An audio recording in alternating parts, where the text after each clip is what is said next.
It's a dangerous thing, money. If you've got it, you're fine, but don't ever come too comfortable with it because it can be taken from you. It doesn't stop everything, the world doesn't stop turning if you lose it, but it is a very powerful thing. We kind of probably buried our head in the sand a little bit, didn't want to admit that we were struggling to our family.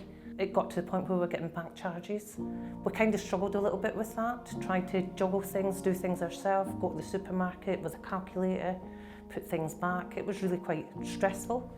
We had 2 kids by this time, so getting things for them and not being able to buy things was difficult as a parent. You always want to give them as much as you can, and things like even asking for an ice cream, it was like, no, we don't have the money, you know.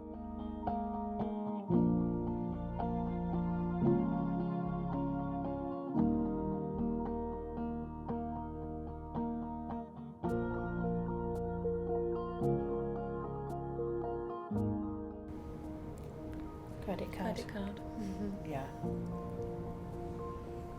When I was at uni and I was getting my uni like student loans and things like that, lived the life of a pretend millionaire basically, and then obviously when that stops and I had the part-time, so I worked at the Coop since I went to uni, I got myself into bother through the ease of credit, so it was like catalogues and things like that.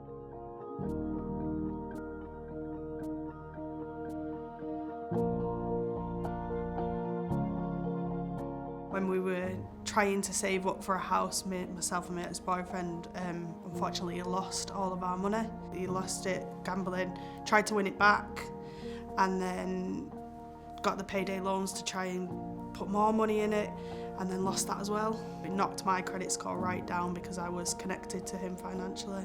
So he ended up losing about £13,000. Yeah, I mean, what is it they say? Everybody's like 3 months away from being homeless. If Yeah. you suddenly lost your salary, like most people couldn't last further than 3 months before they couldn't be paying for their house and things. I took the chance to save with the credit union at the same time, so the reason why I love that is it comes off your pay before you get your pay. Yeah. I'm openly admitting if I got my pay and then I had to put it in savings, I probably wouldn't do it. Yeah. I mean, I definitely wouldn't do it. I wouldn't save at all if it wasn't for me having it go into the credit union. Yeah. That's my only real savings.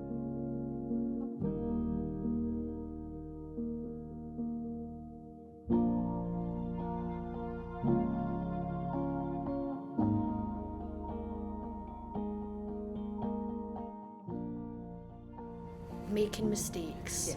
If I'm being And learning, totally yeah.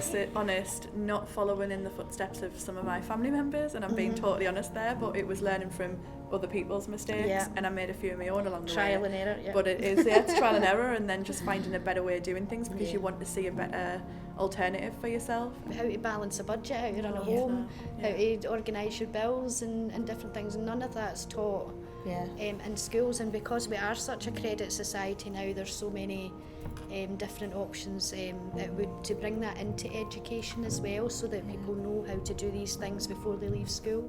Funnily enough, I found an old textbook not too long ago. As a maths teacher, I was sort of fascinated in these things, and it was actually a book that was written in the 1980s, and in it was the mathematics of pretty much everyday life money living, so everything from tax returns, it spoke about government politics and all sorts, and actually had the implications for it in terms of maths education.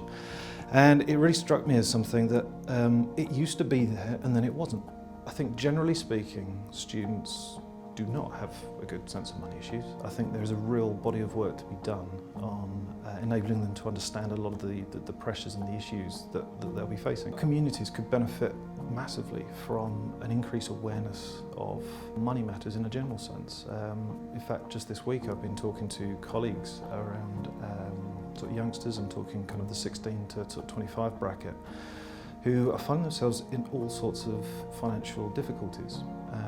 And what I find quite fascinating about it is where this has come from. And sometimes it's a real lack of awareness of the implications of decisions that are being made.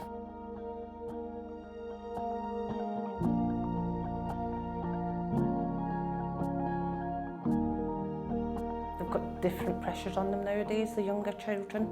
For us, for all 15% mortgage, we still had to get 10% deposit, but in terms of getting it I think it was easier to get a mortgage in those days. Nowadays, it's so much harder. She lived at home, she had a job, she had an income, but they weren't interested. A, she was a single parent, B, it was part-time, and what they could offer her would never have bought her a house. But in her eyes, she'd paid rent, and she'd paid rent that was more than she would pay in a mortgage. So in her mind, she's like, this is, you know, Mum, this is crazy. I think nowadays, there's peer pressure on them. You know, if you look at social media, everybody lives their life in social media and everybody looks like they've got everything, they've got the perfect life, and the reality is very different.